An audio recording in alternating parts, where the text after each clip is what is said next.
అందరికీ నమస్కారం అండి. Municipal commissioner Krishna, Aduru municipality. ఆవుల పెంపకదారులకు విజ్ఞప్తి.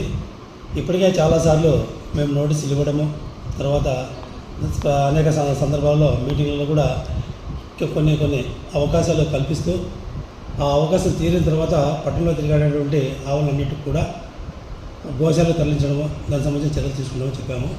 ఇప్పటివరకు కూడా ఆ ఆవులు పెంచుతున్నటువంటి ఏ వ్యక్తి కూడా వాటి సంరక్షణకు సంబంధించి వాళ్ళ దొడ్డుల్లోనే లేదంటే వాళ్ళ ప్రాంతాలలో వాళ్ళ సొంత స్థలంలో వాటిని ఏర్పాటు చేసుకొని పోషించడం జరగట్లేదు.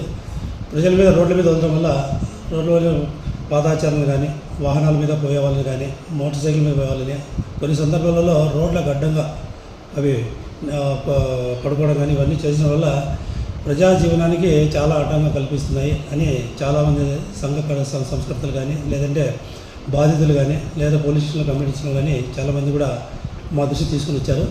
కాబట్టి చాలాసార్లు మీరు అందరికీ కూడా అవకాశం ఇచ్చాము, అయినా కూడా మీరు వాటిని సద్వినియోగం చేసుకోలేకపోయినారు. కాబట్టి ఇప్పుడు త్వరలో ఒక యాక్షన్ ప్లాన్, వారం 10 రోజుల్లో ఒక యాక్షన్ ప్లాన్ తయారు చేసుకొని పట్టణంలో తిరగడం రోడ్ల మీద ఉన్నటువంటి ప్రతి ఆవును లేక దూడని తీసుకెళ్ళి మన గోశాల దగ్గరలో ఉన్న గోశాలలో అప్పగించడం అనేది జరుగుతుంది.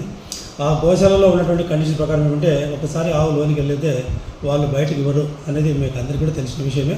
కాబట్టి ఇలాంటి పరిస్థితుల్లో ఎవరైతే గోవులు ఓనర్లు ఎవరైతే యజమానులు ఉన్నారో వాళ్ళందరూ కూడా మీ గోవులను ఒక 7 రోజుల లోపల మీ ప్రాంతం సొంత స్థలాలలో వాటికి ఏర్పాటు చేసుకొని బయటికి రాకుండా ప్రజలకు ఎలాంటి అసౌకర్యం లేకుండా ఉంచుతారని ఆశిస్తూ ఖచ్చితంగా ఈ వారం రోజుల్లో మేము చేసేటువంటి చర్యలకి లేదు మాకు మళ్ళీ తిరిగి ఎన్నికి కావాలని మీరు ఆశించినట్లయితే గోవుకు 2,500 నుంచి 5,000 రూపాయల పెనాల్టీ వేసిన తర్వాతనే మీకు అప్పగించడం జరుగుతుంది.